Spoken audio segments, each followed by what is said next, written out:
All righty. Well, thank you all for showing up. Want to start off with, I know you've got your quarter grades. Go ahead while I'm going over this announcement. Put your name in there for attendance in the chat.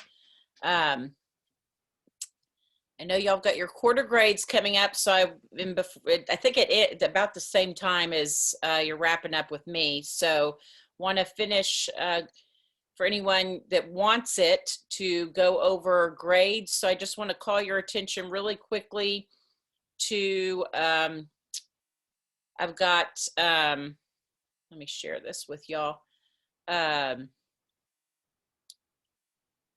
Signups for, so I've already got, Patrick, thank you for your patience yesterday. My conference went over with one of your classmates.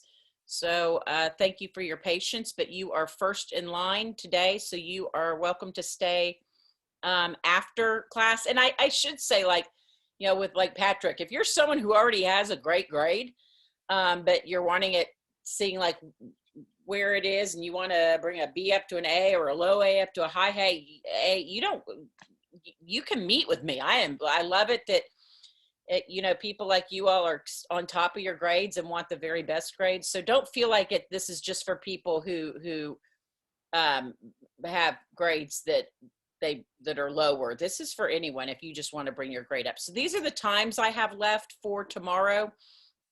So if any of y'all want a time, just either let me know, send me a message in the chat here. Just, you know, sign up before today or before tomorrow. But these are the times that I have available tomorrow. So with that, today we are going to go over kind of a follow-up on our interviews, and just give y'all a little bit more tips on them. So we're going to just short introduction, and then has anyone ever heard of a run and gun interview? Run and gun. Anyone ever heard of that phrase before?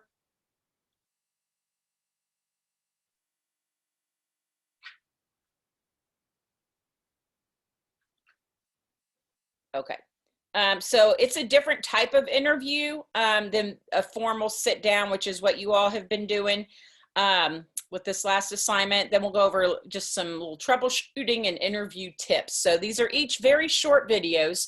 Once I'll just let them play, and then if you have any questions, just either remember it or you need to jot it down, and then we'll just open it up to questions at the end, and then I'll let you go. So just watch these, and let me get over to my other screen here. And here we go.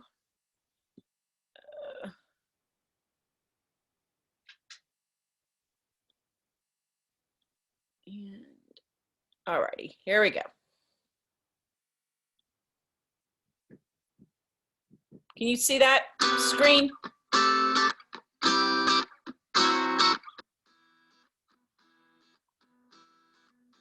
Thank you. Hi, I'm Brandon Goodwin. Welcome to Volume 2 of the Video Coach Shooter's Guide, Shooting Interviews. The Shooter's Guide is here to teach you how to shoot like a video journalist. We've broken this task down into 3 volumes. Volume 1 is all about the fundamentals of using a video camera. Volume 2, the one you're watching right now, is here to teach you how to shoot interviews. And in the 3rd volume, we're going to learn about B-roll. If you're watching this, we've assumed that you've gone ahead and watched Volume 1 and that you're familiar with the fundamental concepts of shooting video. Before we jump in, just a little bit of review. If you remember back to Volume 1, we watched a story about an arcade, and we're going to go ahead and watch that again. We are a classic 1980s style arcade. Got about 50, 60 stand-up video games, about 7 pinball machines. I'm here in 1984, our local arcade. I'm revisiting my childhood. Basically seeing people come in with their mouths open with a look of joy on their faces. It's like, I haven't seen this in 20 years. This is the coolest place I've ever seen in my life.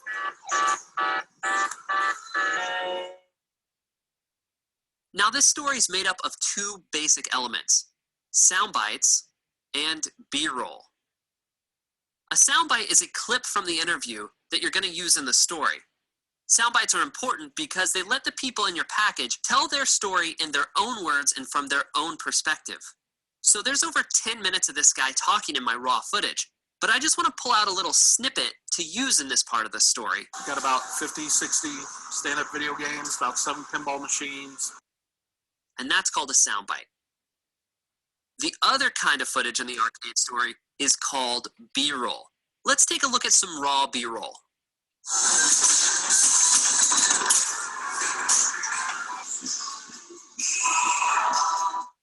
Now, B-roll is just the footage of whatever you're covering. So if you were covering the local arcade, you would want to shoot an interview. Got about 50, 60 stand-up video games, about 7 pinball machines. Shoot some B-roll.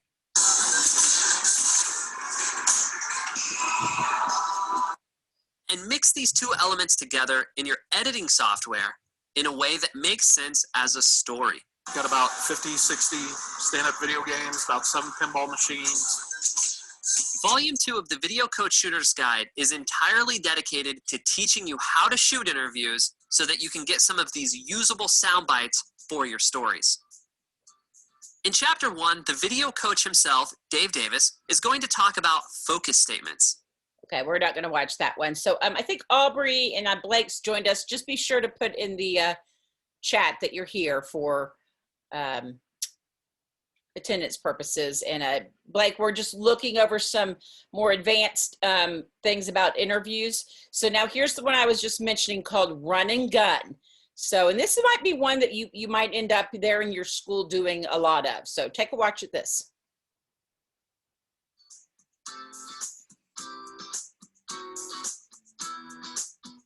A run and gun interview is a quick, on-the-fly interview. These work great for interviewing a bunch of different people very quickly, or for interviewing someone who's in a hurry, like the football coach after a game, or a teacher in between classes. Let's watch a run and gun interview in action. On the right, you'll see the interview happening in real time, and on the left, you'll see what our photographer sees. Hi, can I ask you a few questions for the school news show? Sure.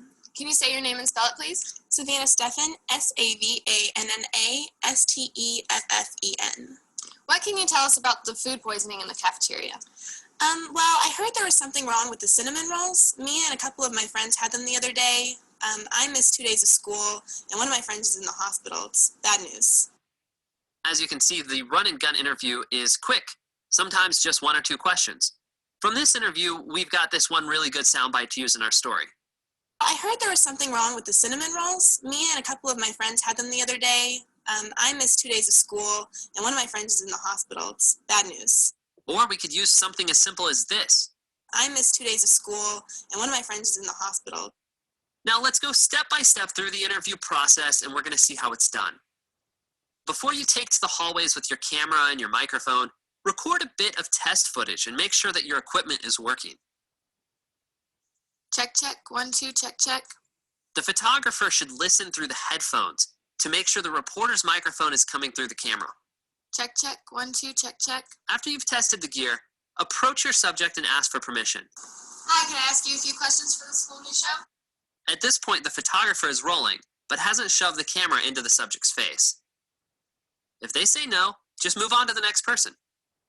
Next, the reporter asks the single most important question of the interview. Can you say your name and spell it, please? One more time. Can you say your name and spell it, please? Before the interview starts, the reporter always needs to ask, can you please say your name and spell it? Savannah Steffen, Savanna Steffen. That way, hours later, when you're editing and it comes time to add a lower third, you won't be asking, is that Savannah with an A or an AH? You'll have it recorded right there on the video. You can even ask their grade or their job or whatever information's relevant to your story. What can you tell us about the food poisoning in the cafeteria? Well, I heard there was something wrong with the cinnamon rolls. Notice how the microphone is held below the subject's shoulders, and the photographer is doing her best to keep it out of the shot. Me and a couple of my friends had them the other day. I missed 2 days of school, and one of my friends is in the hospital. It's bad news. Also notice the reporter is holding the microphone. Reporters, never hand the microphone over to your subject. Keep control of the interview by keeping control of the microphone. The photographer is responsible for the look and the sound of the interview. Let's start with the sound, since that's the part that always seems to get messed up. There are 2 things you need to look for. 1, make sure the levels are good. Most cameras show sound levels with a meter that looks like this. I heard there was something wrong with the cinnamon rolls. Me and a couple of my friends had them the other day. As you can see, this meter is following her voice. I missed 2 days of school, and one of my friends is in the hospital. It's bad news. If your meter looks like this, I heard there was something wrong with the cinnamon rolls. Me and a couple of my friends had them the other day. your sound levels are not loud enough. You need to adjust the mic input. If it looks like this, or if it's peeking into the red, I missed 2 days of school, and one of my friends is in the hospital. It's bad news. your levels are too loud. Your audio is going to be distorted and it's going to sound awful. You would need to turn the levels down in this case. And when you're in doubt about using a camera's manual audio settings, you're probably best off using the automatic settings for sound. As you're paying attention to the levels, also listen for background noise. Be careful not to conduct your interview in front of noisy appliances like air conditioners or refrigerators. I heard there was something wrong with the cinnamon rolls. Me and a couple of my friends had them the other day, and I ended up sick, missed 2 days of school. My friend's in the hospital still, so it's bad news. If you're wearing headphones like you should be, you'll notice these distracting noises and you'll move to a quieter place. In any case, the photographer needs to wear headphones the entire time and listen to the levels and listen for background noise. Now let's take a look at composition. It's also the photographer's job to make sure the shot looks good. There's several things you need to do to have good interview composition. First, make sure your subject's eyes are on third. Their eyes need to be about a third of the way from the top of the frame. No matter if your interview composition is wide, medium, or tight, the eyes should be on third. Here's another example of eyes on third. And another. All right, you get the idea. Here's what you don't want. This feels awkward because Savannah's eyes are framed too high, cutting off the top of her head. You'll want to bring her down in the frame and put her eyes on that upper 1/3 line. And in this shot, she's framed too low. This creates too much space above her head. And this is just about right. Also notice that we can see both of her eyes in the frame and that she's looking at the reporter, not directly into the camera. When a subject looks directly into a camera, it can make your audience feel awkward, like they're looking directly at them. And that's usually not what you want in your news package. And on the other hand, you don't want your subject turned so far away that you can only see the side of their face. We start to lose the detail and the expression in their faces that way. You want to see both of their eyes, and you want their eyes to be a third of the way from the top of the screen. Notice for a second the angle of the camera in relation to our subject. This is a bit more subtle, but you can see the camera is actually eye level. An eye level shot is how we expect to see the world, and it's considered an objective point of view. Here's what I mean. Here's a low angle of the same interview. Savannah appears taller and larger than life. And this is a high angle shot. In this shot, she seems shorter and inferior. A filmmaker might use these high and low angles to make a character appear proud or defeated. But as a journalist, you want to err on the side of objective with eye-level composition for most of your interviews. You also want to remember to give your subject some room in front of them in the composition. We call this talking space. It's sometimes called nose room. Imagine the space in front of the interview filling up with words. This usually means aligning the subject with an imaginary line a third of the way from the right or left side of the screen. This is an example of what you don't want. Notice how this makes you feel claustrophobic. The eyes are on third, but there's not enough talking space. You'll want to move the camera to position your subject along this vertical line. This creates enough talking space in front of them, and it looks a lot better. If the interview were on the other side, you would align the subject with the other line. If you're doing a story with a lot of interviews, think about creating some variety in which direction your subjects are facing. Frame some people on the left side of the screen, some people on the right side. This will give it some visual variety. Or you can use this technique to visually separate people with different viewpoints. If this person thinks the cafeteria food is great, frame them up on one side of the screen. If this person thinks it's terrible, put them on the other side. You can't always control what happens in the background of your interviews, but here are a few basic rules. Try not to interview people in front of windows. A lot of the time this will backlight them, and it'll make them appear dark in contrast to the bright background. Simply ask if they wouldn't mind swapping you sides and put the window behind the camera, and this will put a lot of that light onto them instead of behind them. If there are legible signs in the background of your shot, chances are your viewers are going to read them, and if they're reading them, they're definitely not paying attention to your story. So try to keep signs out of the background of your shot, especially if they have little or nothing to do with your story. Also be careful not to frame distracting objects behind your subject. This shot has a distracting fan spinning above Savannah's head. In this shot, she appears to have a pole sticking out of her head. Sometimes this can't be avoided, but just do your best to watch out for distracting objects in the background. Did you happen to notice where we did Savannah's interview about food poisoning? The cafeteria. It's the place where the food was actually served. This makes sense for our story. We could have just as easily interviewed her in a classroom or the library or the football field, but it made more sense for our story to do the interview in the cafeteria. So think about that when you're deciding where to do your interviews. If your story was about Mike and him working on his car, maybe it would make sense to interview him with his car, and not necessarily in the cafeteria. You can remember, using a tripod is always best, but in some run-and-gun situations, it's frequently not possible, and you have to go handheld. Make sure you steady the camera. Use two hands, or find a pole or something to lean against to help steady your shot. So, if you're a solo operation, if you are reporting and shooting, you're going to have to do all of these jobs at once, including asking the questions as a reporter. In this case, you want to hold the camera as steady as you can with one hand and hold the microphone in the other. Do your best to frame up your shot. You still want eyes on third and talking space, but look past the camera when you ask the questions to your subject. This can be a little tricky, but like anything, you will get better with practice. If you have a wireless microphone, a handy technique is to interview someone while they're performing a task that relates to you. Like this interview. So, Tyler, tell us what you're doing today.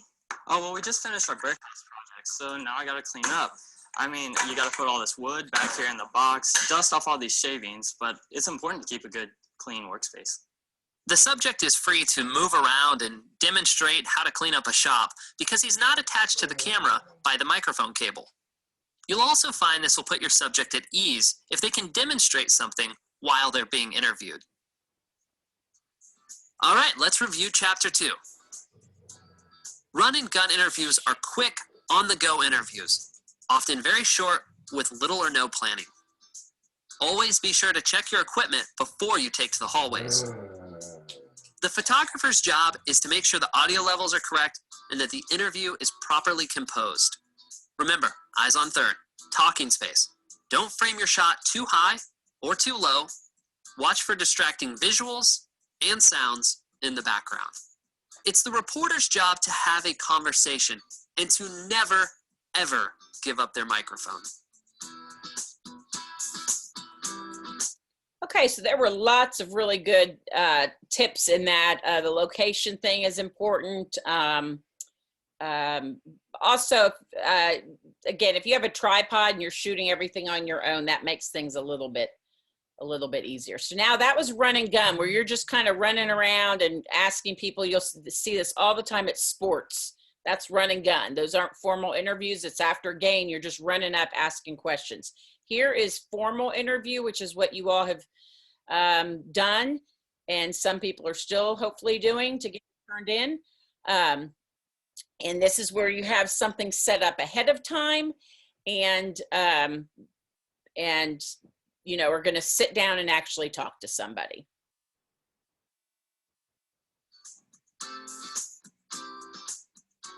A formal interview is basically any interview that you plan ahead of time. Run and gun interviews are fine for catching quick sound bites in the hallway, but a formal interview is a better setting for getting a longer, more in-depth interview. Let's go ahead and break down a formal interview, and we're going to build on the concepts that we learned from the run and gun interview. Our broadcast journalists are doing a story about the school's upcoming book drive. They've chosen to interview the book drive organizer in the library. You guessed it, because libraries have lots of books. The reporter and the photographer show up early. They set up a tripod, a light, and 2 chairs. After checking the mic, check, check, check, they put the lavalier microphone on the chair and they wait for the subject to show up. When the subject shows up, the reporter asks her to run the microphone up a piece of clothing. Then the reporter takes the microphone, runs the cable through the clip, and pins it within about a foot of the subject's mouth. Right off the bat, it's the reporter's job to make a connection with the subject and try to distract her from all the production equipment. So, how are you today? I'm good. How are you? I'm pretty good. Did you have any trouble getting out of class or anything? Not really. My teacher knows this is a big deal for me, so she's pretty lenient about it. So, talk about what kind of day you're having or the weather. Whatever you do, don't talk about what you're going to talk about in the interview. You don't want them to say something great before your photographer is rolling. During this time, the photographer is listening in the headphones to make sure the audio levels aren't too soft and they're not too loud, just like in the run and gun interview. Next, the photographer is going to frame up the shot using the same composition techniques that we learned from the last chapter. Eyes on third. There's plenty of talking space or nose room in front of her. She's looking at the reporter, not directly into the lens. There's nothing too distracting in the background, just books. And it makes sense because this story is about a book drive. And the camera is eye level, not too high, not too low. When the composition looks good, our photographer gives the reporter a signal, letting him know he's ready to roll. In this case, he clears his throat. At this point, the reporter knows to transition the conversation into the actual interview. And the first question, as with every interview, is... We're going to knock out the hardest question first. Can I get you to say your name and spell it for me? That's right. Can you please say your name and spell it?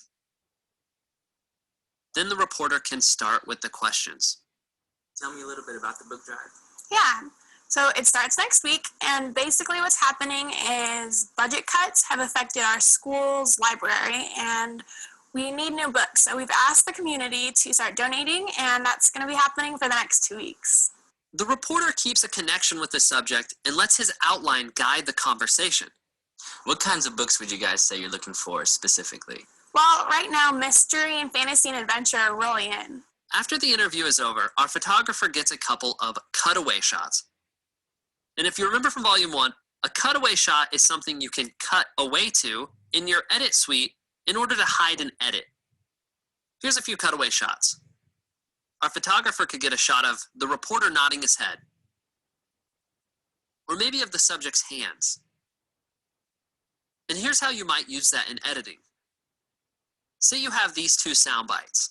Books just take you to a different place. They're magical. And you want to put these back to back, but notice what happens in between the 2 cuts. Books just take you to a different place. They're magical. We have this nasty little jump cut created here. Books just take you to a different place. They're magical. But what you can do is put in one of your cutaway shots, and that hides the jump cut.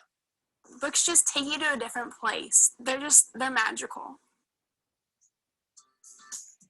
All right, so let's review the concepts from this chapter. First of all, a formal interview is one that is planned ahead of time and that you usually have time to set up for. The microphone is threaded up through the clothing and attached to a lapel within about a foot of the subject's mouth. Just like a run and gun interview, it's the photographer's job to cover the basics. Audio levels are good. Eyes are on third. Subject has plenty of talking space. Camera is at eye level, and the subject is looking at the reporter, not into the lens. Then after the interview, the photographer grabs a few cutaway shots that you can use in the edit just in case you need them.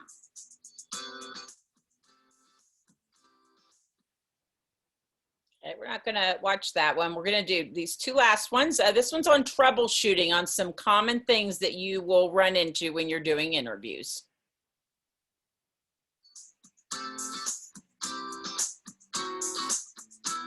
Things don't always go as planned when shooting interviews in the field, so we thought we would show you a few of the most common problems and how to avoid or fix them.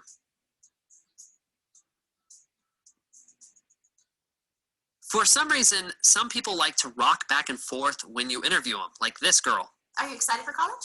Yeah, I'm excited. I've been ready to be done with high school for a really long time, so.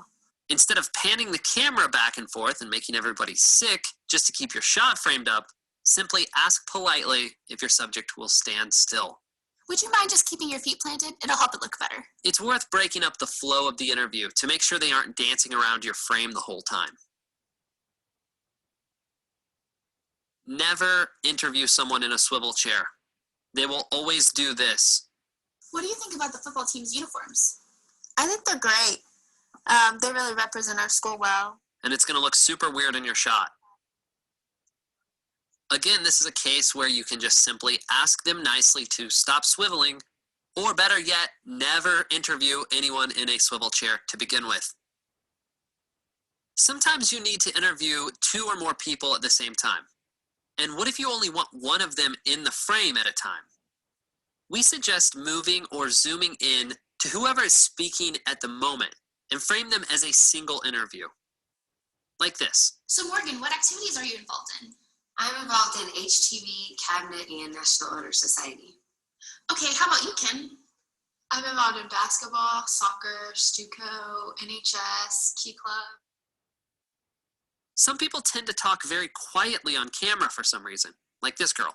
So what do you think about the new renovations? I just love the new floor, and I think it looks really. And it doesn't matter how you adjust your mic levels, it's not going to sound good, and it's just going to be hard to hear her.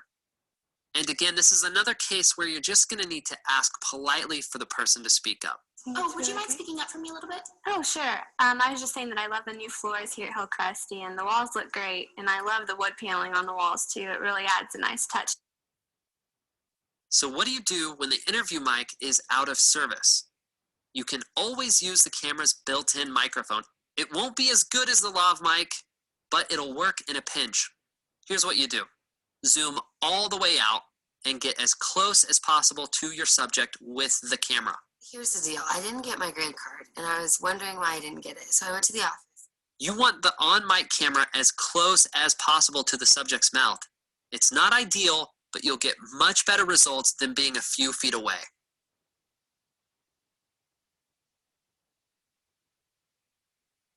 If you can, try to avoid shooting an interview in direct sunlight. Notice how harsh those shadows are under her eyes. This also forces the subject to squint the whole time, which doesn't look good and it's uncomfortable for her.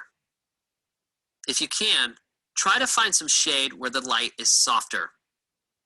You'll have to adjust your exposure and white balance, but notice how the light is much more diffused in the shade. You can see her eyes much better, and she isn't forced to squint the whole time.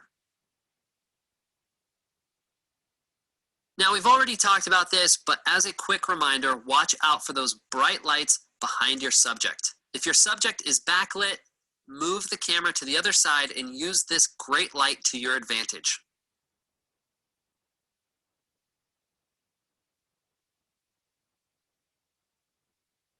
What do you do when your subject is taller than you and you want to keep the camera at eye level?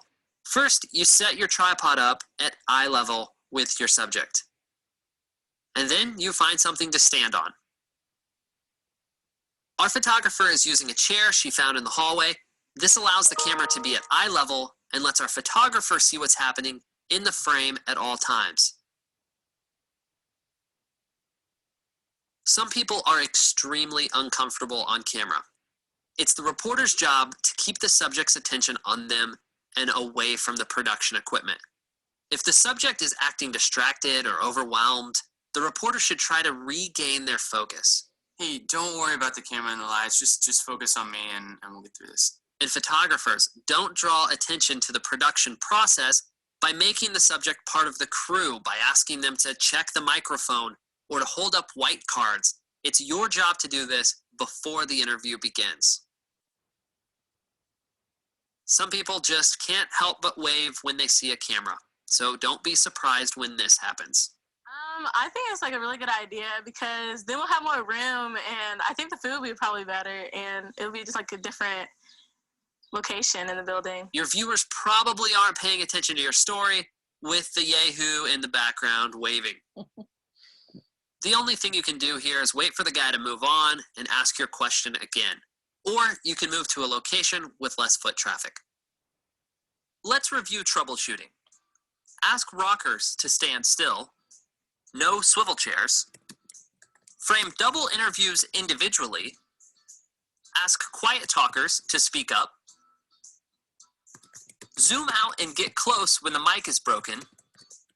Avoid direct sunlight. Avoid backlighting. Be creative to get the camera eye level with subjects. Put your subject at ease by not drawing attention to the production process. And finally, watch out for distractions in the background. All right, and here's our last one. This volume is about how to shoot interviews, not necessarily how to conduct them. But we thought since we're here, we might as well throw in a few pointers for the reporters.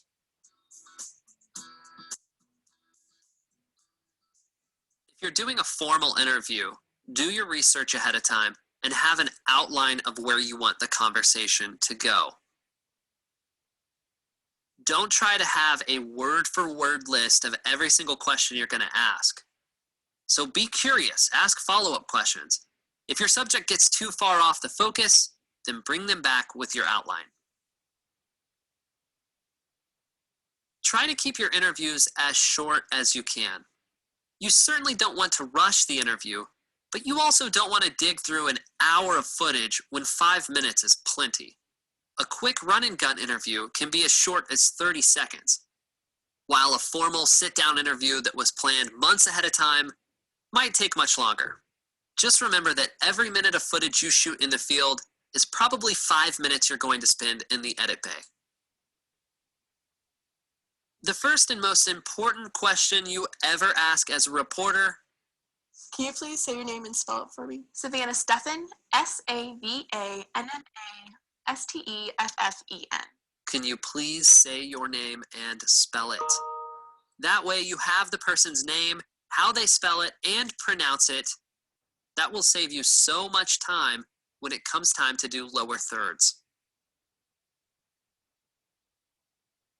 Be sure you're not asking yes or no questions. Here's what happens when all your questions are yes and no questions. Are you the new financial secretary? Yes. Are you excited for that job? Yes. Is that job on cabinet? Yeah. Have you handled that stuff before? No. Here's the sound bites that we just got from that interview. Yes. Yes. Yeah. No. You can see you get a bunch of one-word sound bites that make no sense without the question.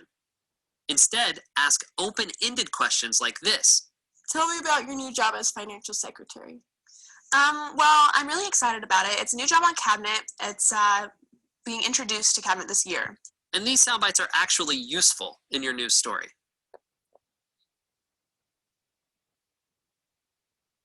Sometimes you get a better response from just asking someone to elaborate, or asking, what do you mean by that? Be curious and let a conversation happen. Why were you selected in cabinet? I'm really good with numbers. Tell me more about it. Well, I've always been ahead in my math classes, and I really enjoy it. If you know you're not getting a solid soundbite, try rephrasing the question. Sometimes people give better responses when they've had some time to talk it through. One way to get your subject to elaborate is with silence. Instead of immediately tossing another question at them, try just smiling in silence at them. They'll often fill this silence by elaborating on what they were talking about, and sometimes it sounds a lot better the second time around. When your subject's talking, try not to do this. Well, I'm really excited about it. Yeah? It's a new job to cabinet. It's awesome. No one's ever done it before, so I'll be Mhm. introducing a new track to cabinet. Okay. I'll be in charge of doing fundraising. That's awesome. Doing grabs, working with money. I'm the money Okay. person. Awesome. These sound bites are completely ruined by the reporter because she's verbally responding the entire time. Now, this is kind of human nature, but you gotta try not to do this. Show your subject that you're paying attention by nodding along and keeping that eye contact. Well, I'm really excited about it. It's new to cabinet, so I'm going to be introducing something that no one has done before. I'll be doing the fundraisers, all the financial track. I'm going to be making graphs, working with numbers, which is something I love to do. So I'm excited for it. Especially if you're doing a happy story, try smiling at your subject while you're interviewing them. It might feel a little strange, but people instinctively smile back when someone is smiling at them. This can help relax them, and it'll make them look a lot more pleasant in the camera.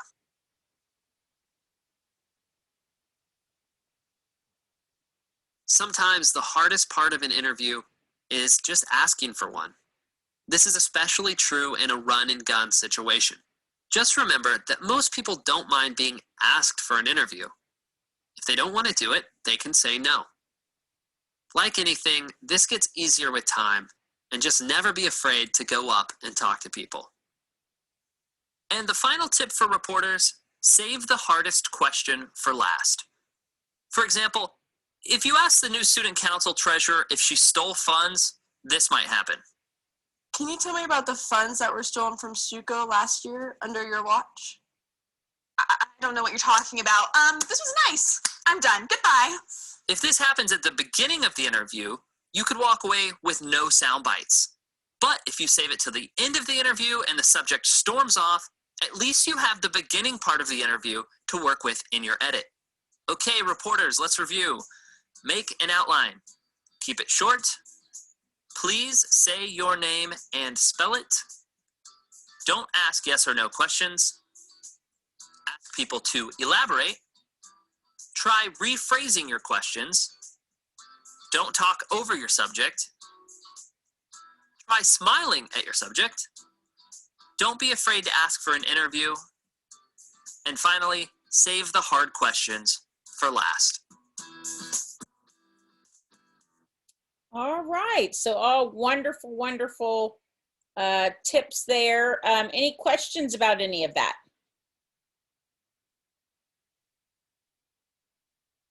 So think of, let's see, most of you in here still have not turned in your interviews. So hopefully, if you haven't done it yet, some of that stuff will help you. And a reminder, you've got to get those in. I want them, I mean, they were due now coming up on a week ago. So let's get those in because next week we only have 4 days left together. And or 3 days, Monday, Tuesday, and Wednesday. And I'd like to get that show put together since y'all, I think you've got some great interviews from what you all have pitched to me. So with that, before I let you go, is there anyone who is in here who is interested in setting up a grades conference? If you don't think you need a full conference, you just maybe have a couple questions, or you already know what you need to make up and you just want to go in there and get it done, that's absolutely fine. This is just if you wanted me to help you with the makeup work. So you are welcome to do that. I do recommend, though, that you just go through all these assignments. Just go through each discussion. Did I get that one? And if you didn't, go do it. because I know your quarter grades are going to be posted next week. So anyone want to go ahead and sign up for a Friday conference? Okay. If not, you are welcome to go get those interviews in, and then I will see you Monday. If you would like to sign up for a conference, you can stay and I'll put your name down. Thank you guys for coming. I appreciate you.